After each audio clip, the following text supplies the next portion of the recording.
In today's video, I'm going to teach you how to update your Payhip URL link.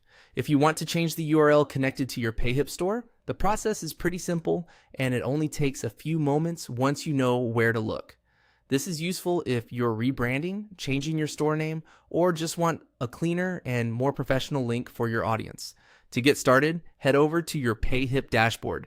This is the main area where you manage your store, products, and account details.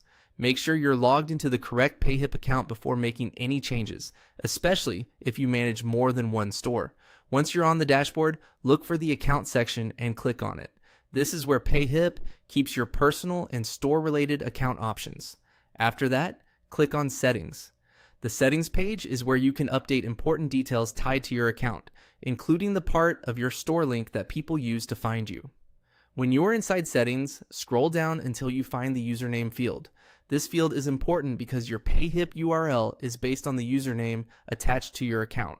In other words, changing this value will update the link associated with your store. In the username field, enter your new desired name. Try to choose something that matches your brand, is easy to remember, and is simple to spell.